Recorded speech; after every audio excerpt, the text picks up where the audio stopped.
설교 얼마나 잘하는지 볼게. 찬양팀 얼마나 잘 맞는지 볼게. 다른 사람들을 내 마음대로 통솔하기 위해서 리더십을 가져요. 이거 지금 뭐 하는 거예요? 리더십은 슈퍼맨이 아니에요. 그냥 그 역할을 수행하는 사람입니다. 제가 1년에 100개 정도 교회 다니면서 설교를 하거든요. 근데 지금도 대한민국에서 복음과 리더십들이 엄청나게 일어나고 있는 장면들을 보곤 합니다. 근데 그럼에도 불구하고 여전히 망가지는 교회들, 안 좋은 방향으로 가고 있는 교회들이 많이 있기 때문에 우리가 조금 경계하자는 의미에서 교회 청년부가 망가지는 3단계에 대해서 이야기를 좀 나눠보고자 합니다. 첫 번째로 뭐니 해도 리더십이 부재하다는 겁니다. 이 리더십에 대해서도 조금 오해가 있는 경우들이 많이 있으신 것 같아요. 단순하게 그냥 리더를 비전을 제시하는 사람 정도로만 생각하시는 경우들이 너무나 많이 있는 것 같습니다. 리더십에 대해서 제가 정의를 한번 내려볼 건데요. 광의의 리더십과 협의의 리더십이 있습니다. 광의의 리더십으로는 모든 사람들이 리더다. 예수 그리스도를 따라가는 모든 사람들이 리더인 거 아세요?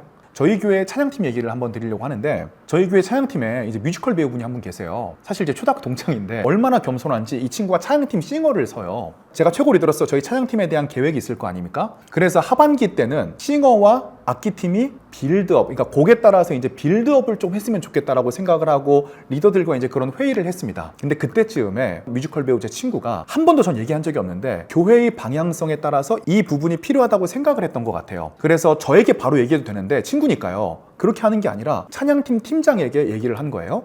우리 싱어들이 조금 잘 빌드업 할 수 있도록 우리끼리 대화하는 시간을 좀 가졌으면 좋겠다. 그러니까 한마디로 뭐냐면 레슨을 해주는 건데, 그거를 본인이 레슨 해준다라고 교만하기 위해서 얘기한 게 아니라 우리가 함께 대화하는 시간을 가졌으면 좋겠다. 그래서 이게 찬양팀 팀원에서 시작해서 팀장으로 시작해서 저에게까지 이제 올라와서 운영위원회까지 그게 이제 올라가게 된 거죠. 저는 이 부분이 진짜 감동스러운 순간이었어요. 그래서 요즘 찬양팀이 그 찬양팀 싱어들끼리 따로 연습하는 시간을 갖는데 옛날보다 굉장히 진짜 많이 는 것 같은 느낌이 들더라고요. 제가 무슨 말씀 드리는지 아시겠죠? 반드시 직위가 있고 내가 어떤 리더의 역할을 한다고 해서 그게 리더가 아니에요. 예수 그리스도의 길을 따르는 구성원들이 모두 다 조직을 리딩할 수 있어요. 이거는 엄청난 얘기라고 생각합니다. 그래서 광의의 리더로는 예수 그리스도를 받아들이고 제자의 길을 따라가려고 하는 모든 사람에게 자연스럽게 리더십이 나올 수밖에 없습니다.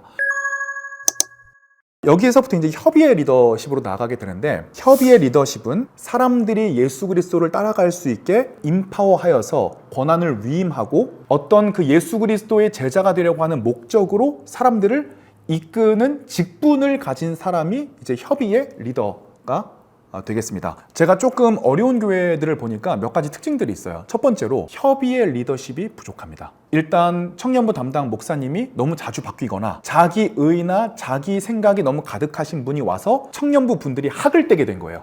그래서 이런 청년부 같은 경우에는 청년부 공동체가 리더를 신뢰하지를 못하니까 당연히 협의의 리더십이 발휘될 수가 없게 됩니다. 이 협의의 리더십이 발휘될 수가 없으니까 당연히 광의의 리더십으로 나아갈 수 없는 두 번째 문제가 생겨나게 되는 것이죠. 그래서 만약에 이런 문제에 계신 청년부가 있다면 빨리 리더진들이 담임 목사님과 이 부분에 대해서 협의와 회의가 필요합니다. 담임 목사님께서 청년부 공동체가 이렇게 생각하고 있다라고 하는 것을 빨리 인식을 하셔야 되는데, 한두 명이 가서 이야기를 하면은 그게 야 그거 네 생각이지, 진짜 우리 청년부가 그렇단 말이야? 이렇게 생각하실 수가 있어요. 리더들이 다양한 통로를 통해서 담임 목사님과 진짜 부장 집사님과 담당 교역자분들이 인식할 수 있게 계속적으로 아래서부터 하향에서 상향으로 의견을 내주셔야 된다라는 겁니다. 두 번째는 협의의 리더십이 조금 흔들려도 광의의 리더진들이 많으면 교회는 문제가 안 일어나요. 근데 광의의 리더진도 부족한 겁니다. 여기에는 여러 가지 문제가 있는데, 리더십이 위에서 아래로 전달되지를 않은 경우들이 많아요. 즉 아랫세대들을 키워내는 데에 실패했다. 그래서 이런 공동체 같은 경우는 세 번째 문제로 이어지게 되는데, 공동체 자체가 너무 비판적이거나 감정적이거나 세속적입니다. 비판적이라는 건 뭐예요? 누가 뭘 하고 누가 뭘 얘기하던 그냥 이런 태도로 보는 거예요. 설교 얼마나 잘하는지 볼게. 오늘 찬양팀 얼마나 잘 맞는지 볼게. 오늘 예배 나한테 얼마나 많은 것들을 전달해 줄 수 있는지 볼게. 이런 방식으로 가는 최악의 사태를 맞이하게 되는 겁니다. 지금 내가 비판적이다. 이거 진짜 회개가 필요합니다. 또 감정적인 경우로 많이 가요. 감정적이라고 하는 건 자기 관점에 사로잡혀서 자기 객관화가 안 되는 지점에 오는 겁니다. 자기 객관화가 안 되는 리더진들이 너무 많이 포진되어 있다 보니까 구성원들도 힘을 잃어요. 왜? 뭐를 말해도 변화할 것 같지가 않아. 뭘 말해도 저 사람이 회개할 것 같지가 않아. 이러면 아래에서 위쪽으로 의견을 올려놓을 이유가 없게 되겠죠. 또 이와 같은 방식으로 너무 세속적인 경우도 있거든요. 제가 어떤 교회를 갔더니 조직 문화가 진짜 쌍팔년도 그 빠따 때리는 문화를 보는 것 같았어요. 예수 그리스도의 문화인 위에서 아래가 되어서 사람들을 섬겨주는 문화가 돼 있는 게 아니라 위에 내가 권위 있어, 내가 지금 직분 맡았어, 내 말 따라야 돼 니네, 이런 문화들이 너무 많이 생겨나게 된 거예요. 이런 경우가 정말 최악의 경우로 가고 있는 것이다. 이제 교회가 망가지는 2단계로 가게 되는데 환경이 완전히 달라지게 됩니다. 첫 번째로 변화를 싫어하는 환경이 돼요. 청년부가 청년임에도 불구하고 변화를 두려워하고 변화에 대해서 굉장히 지향적인 태도로 바뀌게 됩니다. 우리 리더십 분들이 보실 때 우리 공동체가 변화가 싫어하는 방향으로 가고 있다. 이미 복음을 받아들이지 않는 방향성으로 가고 있다는 겁니다. 왜냐하면 예수 그리스도의 길을 따른다는 것은 내가 예수 그리스도보다 다른 것들을 덜 사랑하기로 결정하는 거고 자기 십자가를 지고 예수 그리스도의 길을 따라가기로 결정하는 겁니다. 그럼 오늘 내가 지어야 되는 십자가를 한번 생각을 해보세요. 저도 이 영상 촬영을 해야 되죠. 그런데 이 영상 촬영할 때 과연 수동적인 마음으로 대하면 이게 촬영을 할 수 있을까요? 지금까지 해왔으니까 오늘도 뭐 되겠지 뭐, 이런 태도로는 안 돼요. 내가 나를 먼저 쇄신시키고 우리 채널도 뭔가 계속적으로 복음적으로 변화시키겠다는 마음가짐이 없으면 내 십자가를 지기가 어렵겠죠. 그러니까 이런 환경에서는 중요한 게 아무도 목숨을 걸지 않는다. 교회 공동체를 위해 헌신하고 목숨 거는 사람이 없어지게 되는 거예요. 자, 그러면 이 상황 속에서 다시 자기 이익을 위해서만 목숨을 거는 리더들이 드러나게 됩니다. 여기서 내가 무슨 이익을 볼 수 있을까요? 이렇게 생각해 보세요. 만약에 우리 교회가 한 5,000명 된다고 생각을 해봅시다. 그러면 운동회를 할 때 적어도 한 500명은 오겠죠? 내가 거기서 의사결정을 할 수 있는 리더라고 생각을 해보세요. 예산이 적어도 몇 천만 원이 투입될 거 아닙니까? 그럼 내가 자기 이익을 위해서 이 예산을 마음대로 할 수 있는 리더가 이미 돼버리는 거예요. 500명이 모이는 체육대회를 우리가 결성을 할 때 기념품을 준비할 거 아닙니까? 그러면 만약에 수건으로 기념품을 정한다고 생각을 해봐요. 그럼 이 수건 업체를 선정하는데 어떻게 선정할 거예요? 나한테 로비 들어오는 업체로 선정하게 될 확률 있겠어요, 없겠어요? 당연히 있을 거 아닙니까? 이때부터 이제 교회가 망가지기 시작하는 거예요. 교회가 나를 희생하고 내가 헌신하는 예수 그리스도의 길을 따라가는 공동체가 되는 게 아니라 내가 이 공동체의 리더십으로 활동하면서 내가 이익을 가져가는 교회 공동체가 되기 시작을 하는 거예요. 그러니까 이게 지금 우리가 싫어하는 교회 그 어른들의 모습이 지금 청년부에서도 그대로 일어나고 있다니까요. 내가 다른 사람들을 내 마음대로 통솔하기 위해서 리더십을 가져요. 내가 이 교회 재정을 내 마음대로 사용하기 위해서 리더십을 가져요. 이거 지금 뭐 하는 거예요? 이런 방식으로 리더십이 되면 최악이다. 그러니까 고인물화가 돼요. 이거 진짜 여러분 댓글에도 달렸더라고요. 우리 교회 고인물화 돼가지고 새로운 인원들이 적응 못한다고요. 지금 내가 생각할 때 제가 얘기한 이 문제점들의 순서대로 이루어졌을 확률이 7, 80%입니다. 변화를 싫어하게 되는 거예요. 귀찮은 거예요. 얘네 떠날 건데 뭘 얘네랑 또 어울리냐. 그냥 우리끼리만 함께 하면 되지.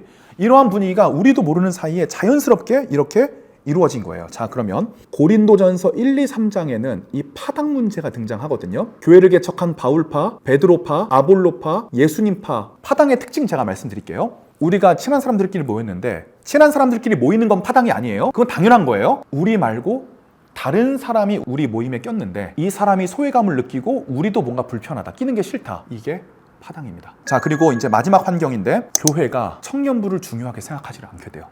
이런 경우 겪어보신 적 있을 거예요. 야, 이번 주에 교회 행사 있으니까 청년부 예배 빼, 차영팀 올려보내. 리더십이 부재하는 환경 속에서 일어나는 대표적인 일들입니다. 누군가는 우리 청년부를 보호하기 위해서 목숨 걸고 싸워줘야 돼요. 다 같이 모여서 기도한 후에 공식적으로 이 의견을 올릴 수 있어야 돼요. 저희는 저희 예배도 굉장히 중요한 예배라고 생각을 합니다. 신학적으로 성경적으로 대예배와 청년부 예배는 없는 것 같습니다. 하나님께 드려지는 똑같은 예배만 있습니다. 그런데 자꾸 대예배가 더 중요하다는 명목으로 청년부 예배를 등한시 여기는 것은 올바른 태도는 아닌 것 같습니다. 다른 정식으로 요청해 주세요. 교회 행사가 있으니까 청년부 예배 인원 좀 빼서 올려줄 수 있겠니? 이런 방식으로요. 올바른 리더십들이 필요한 거죠. 자, 그럼 이런 리더십 환경에서는 이제 결론적으로 어떠한 일이 일어날까요? 복음을 이해하는 사람이 점점 줄어들게 됩니다. 왜? 한 번도 복음적 공동체를 경험해 본 사람이 없어요. 물론 머리로는 알아요.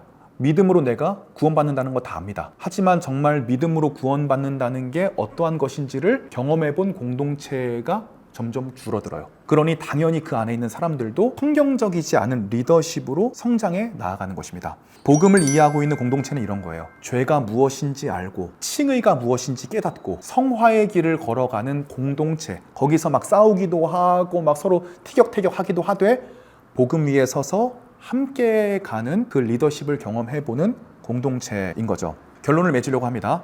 여러분 그래요. 리더십은 슈퍼맨이 아니에요. 성경적 리더십은 그냥 그 역할을 수행하는 사람입니다. 교회에서 싱어의 역할을 맡고 계세요? 나는 찬양 인도자가 아니니까 리더가 아니야. 그렇지 않아요. 그 역할 자체가 중요한 리더십입니다. 또 교회에서 목장원으로 계세요?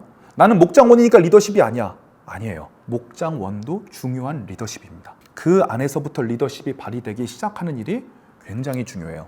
그 일은 나로부터 시작되는 것 같아요. 자, 이렇게 결단해요. 저도 오늘부터 제 역할을 수행하는 좋은 리더가 되려고 노력할 거예요. 저는 슈퍼맨 아니에요. 저한테 슈퍼맨 기대하면 안 돼요. 하지만 저는 제 역할을 다하기 위해서 감정적으로, 신앙적으로, 정서적으로, 지성적으로 리더십을 쌓아갈 거거든요. 여러분에게는 어떤 리더십이 필요할까요? 어떤 리더십의 자리에 계신가요? 댓글로 남겨주시면 우리가 또 함께 소통할 수 있겠죠. 리더십 시리즈는 계속됩니다. 다음 영상으로 돌아오겠습니다.